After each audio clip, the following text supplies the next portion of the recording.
إله إلا الله لا إله. کاش یہ باتیں سمجھ میں آ جائیں.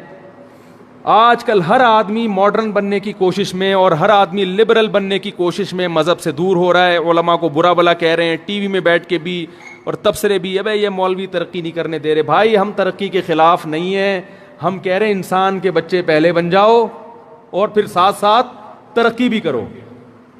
اس قوم کی طرف مت جاؤ, وہ تو اپنا کھاتے ہیں, وہ تو دوسرے پہ خرچ نہیں کرتے. ایک پٹھان بھائی کا فون آیا میرے پاس سویڈن سے. وہ مجھے کہنے لگے, اب میں نے تو پٹھانوں پہ آپ کو واقعہ سنایا نا, وہ اس کا الٹا کروا کے اس کا کھانا نکلوایا ہے ٹھیک ہے نا, پھر اپنا کھانا ٹھوسا ہے کہ ہمارے گھر سے بغیر کھائے کیسے چلا گیا.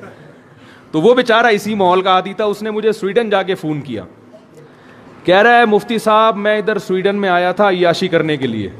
ہمارا کے پی کے میں وہ عیاشی نہیں تھی. ہم نے کہا جاب بھی مل گیا اور یہاں عیاشی بھی بہت ہے, ادھر ہم آ گیا عیاشی کرنے کے لیے. لیکن خدا کا قسم, وہ اپنا اردو ٹوٹی پھوٹی میں بات کر رہا تھا. کہہ رہا ادھر ہمارا دماغ خراب ہو گیا ہے کہہ رہا ادھر سے دعا کرو ہم یہاں سے بھاگ جائے. تو میں نے کہا بھاگ جاؤ واپس کے پی کے آ جاؤ. کہہ رہا یار ادھر تنخواہ کم ہے, ابھی گھر والے نہیں چھوڑیں گے ادھر. تو میں نے کہا پھر عیاشی کرو, یعنی معاذ اللہ جیسے تمہاری نیت تھی. کہہ رہا یار یہ اتنا خراب ہو گیا ہے نا یہ لوگ, ہم کو ادھر آ کے عیاشی سے نفرت ہو گئی ہے. کس سے نفرت ہو گئی ہے؟ عیاشی سے. میں نے کہا کیوں بھائی؟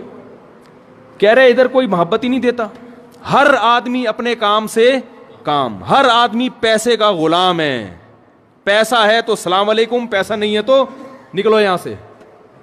کوئی عزت نہیں, کوئی محبت نہیں. یہ جو ہسپتالوں میں وہاں بہت اچھا علاج ہوتا ہے نا, نرسیں بڑی کیئر کرتی ہیں, اس لیے کرتی ہیں کہ نرسوں کو اس کیئرنگ کے پیسے ملتے ہیں. سمجھ رہے ہیں ہماری بات؟ اس کو پیسے ملتے ہیں, اس لیے بہت اچھا سلوک ہوتا ہے. تو میں نے کہا کہ بھائی پھر جو ہے نا, کہہ رہے میں نے کہا, کہہ رہے محبت ہی نہیں ہے. کہہ رہے ایک انگریز سے میری دوستی ہوئی, میں خوش ہوا, چلو یار ایک تو ملا, کوئی انڈی وال ملا. تو ہم نے کہا چلو اس کے ساتھ چلتے ہیں. تو میں نے کہا چلو پکنک پہ چلتے ہیں, کہیں گھومنے کے لیے نکلے. کہہ رہے راستے میں کوئی برگر کا ہوٹل آیا, تو اس گورے نے کہا گاڑی روکو میں برگر لے کے آتا ہوں. میں نے کہا چلو لے آؤ. لے کر آیا تو ایک برگر لے کر آیا. کہہ رہے مجھے غصہ آیا, یہ کیا ہے؟ کہہ رہا کھانا ہے تو لے آؤ جا کے, میں اپنے لیے لے کر آیا ہوں. ہم نے کہا تفریح میں بھی ایسا ہوتا ہے یار, اپنے لیے الگ برگر اور اس. کہہ رہے پھر ساتھ جانے کا کیا فائدہ ہے؟ تو میں نے کہا پھر تبلیغ والوں سے جڑو, وہاں پہ سویڈن میں تبلیغ والے ہیں نا, ان سے جڑو. کہہ رہے یہاں جو تبلیغ والے مقامی ہیں نا, کہہ رہے ہم جب کے پی کے میں تھے ہم نے تبلیغ والوں کی قدر نہیں کی, اب بڑا افسوس ہوتا ہے. میں نے کہا کیوں؟ کہہ رہے وہاں جو تبلیغ والے تھے پاؤں دباتے تھے پکڑ کے, زبردستی چائے پلاتے تھے, ایسی خدمت کرتے تھے کہ ہمارے ساتھ مسجد میں آ جا. کہہ رہا ہے ادھر جو انگریز تبلیغ میں آیا ہے نا وہ بھی اسی جیسا ہی ہے. وہ کہتے ہیں سیروزہ لگانے لگاؤ ورنہ نہیں لگاؤ, مسجد میں بیان ہوگا آنے آ جاؤ ورنہ دفع ہو جاؤ یہاں سے. کوئی پاؤں نہیں پکڑتا, کوئی کیونکہ کلچر کا ایک اثر تو پڑا ہے نا بہرحال.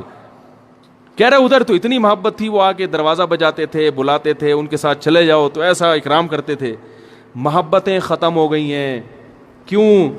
قرآن مجید میں اللہ تعالیٰ کا ارشاد ہے نسوا اللہ فانساہم انفسہم, فرمایا انہوں نے اللہ کو بھلا دیا ہے تو اللہ نے ان کو اپنا آپ بھلا دیا ہے. جب انسان اللہ کو بھلاتا ہے تو اللہ اسے اس کے فائدے کی چیزیں بھلا دیتا ہے. جب اللہ کو بھلاؤ گے تو اللہ آپ کے فائدے کی چیزیں آپ سے دور کر دے گا. تو کیسا نظام ہے میرے بھائی, کس طرف ہمارا معاشرہ جا رہا ہے, تو ہمیں اس کو روکنے کی کوشش کرنی ہے. سمجھ رہے ہو بات کو؟ تعلیم کے خلاف نہیں ہوں, تعلیم تو ضروری ہے مسلمان کے لیے, دنیاوی بھی دینی تعلیم بھی, لیکن ماحول ہمیں وہ میسر کرنا ہے جو اللہ اور اس کے رسول صلی اللہ علیہ وسلم نے بتایا ہے. تو گھروں میں اولاد کی تربیت کا کوئی نظام بنائیں. دیکھو اب بڑا مسئلہ یہ ہے کہ آج کل مردوں کو تو دین کی بات ادھر ادھر سے سننے کا موقع مل جاتا ہے, خواتین کو دین کی بات بالکل بھی سننے کو نہیں ملتی. تو اپنی خواتین کو کبھی کبھار تبلیغ میں لے کر نکلا کریں.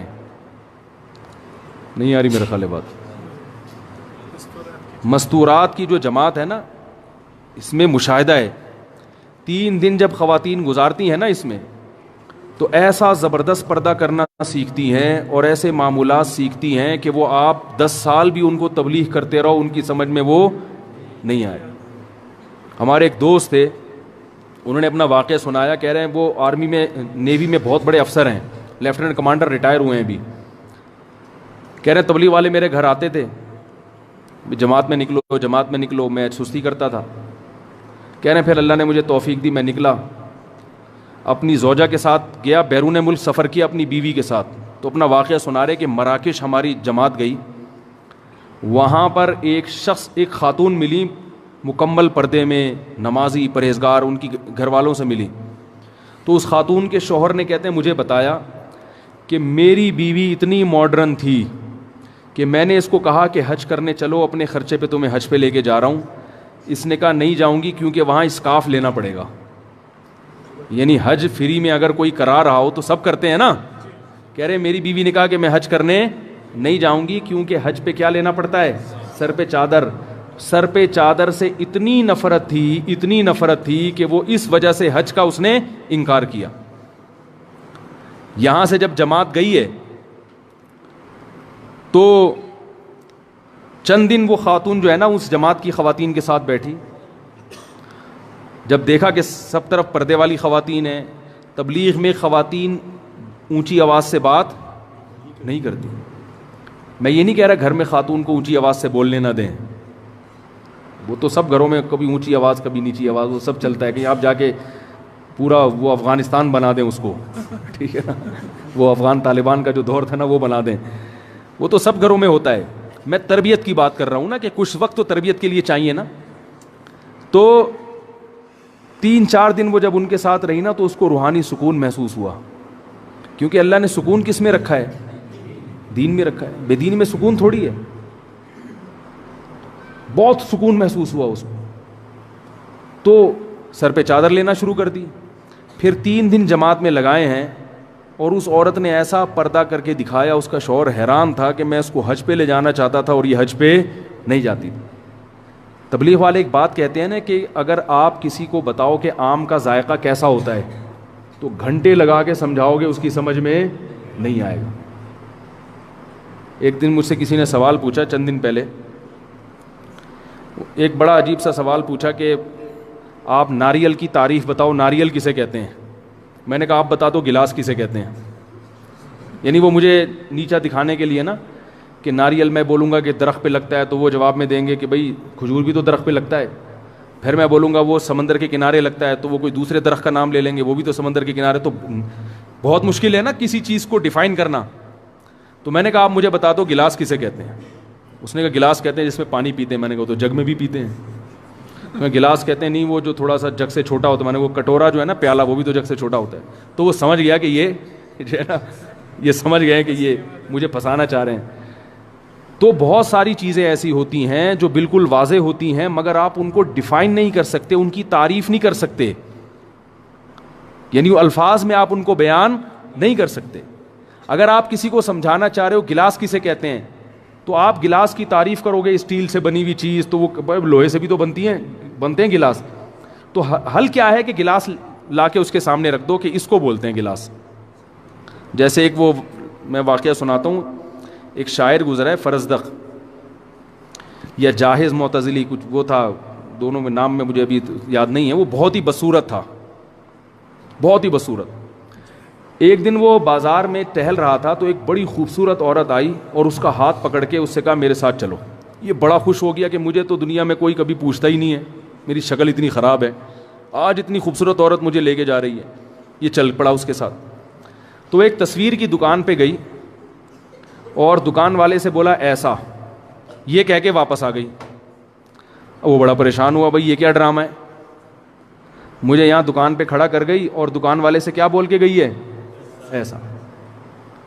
تو اس جاہز معتزلی نے دکان والے سے پوچھا بھائی یہ کیا ماجرا ہے. تو اس دکان والے نے کہا یہ عورت میرے پاس آئی تھی اور مجھے کہنے لگی شیطان کی تصویر بنا دو. ہے بھائی کیا بنا دو, شیطان کی تصویر بنا دو.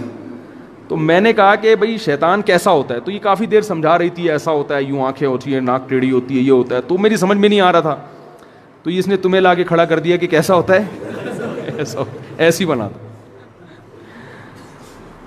تو بہت ساری چیزوں کو لفظوں میں بیان نہیں کیا جا سکتا, وہ جب تک دیکھے نہیں انسان اس کی سمجھ میں نہیں آئیں.